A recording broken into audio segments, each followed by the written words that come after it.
The coronavirus pandemic has strained health systems around the world, and now it's caused the uninterrupted growth of the world's second largest economy to falter for the first time in decades. For the first quarter of 2020, China's GDP contracted by 6.8%. The current external situation is more complex. Domestic demand remains comparatively weak.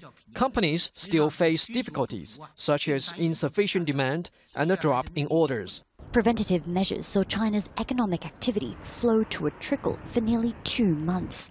Local infections have eased, and some businesses and factories have resumed operations, but many companies are on the brink of collapse. This situation is dire, awful, disastrous for me. I've got no idea how I can get through this year. China's National Statistics Bureau says the economy will bounce back in the second quarter and long-term growth won't be affected. But with global demand plummeting, its economy faces an uphill battle. The pandemic has been spread globally, which lead to a lot of countries, including the US and European countries, into a recession. So that will lead to a decrease in demand of China's products. China's central bank has cut interest rates and provided tax breaks and subsidies to businesses in need. But analysts say it won't be enough to stabilize employment. Finding work will be more difficult for graduates and migrant workers especially.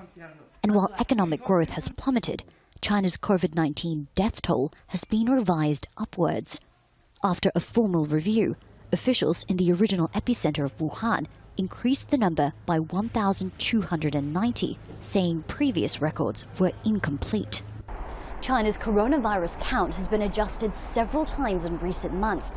This latest change is further fueling suspicion over the accuracy of government figures. Many critics believe that the official tally of about 82,000 falls well short of the real numbers on the ground. Katrina Yu, Al Jazeera, Beijing. More now on the increase in the Wuhan death toll. Annie Sparrow is a professor of population health science and policy at the Aachen School of Medicine at Mount Sinai. She says the WHO has no independent way of verifying the numbers. Even though it appears like a revision on the surface, and it's a small revision, as we've heard, compared with what we think the numbers really are. Once we saw the trajectories in Italy, for example, and the death rate that accompanied there, it became apparent, increasingly apparent how suspect China's numbers were. Now, their recent revision has been done without any independent scrutiny, so WHO has no way to actually verify any of this. It has no independent access.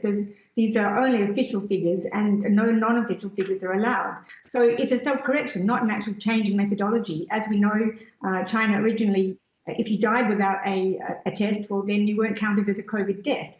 Now, China is not alone in adopting that kind of methodology, but given that it was the first country, then we are particularly worried about that, because it was this type of cover-up that enabled the virus to spread and to spread and become the pandemic that we have today.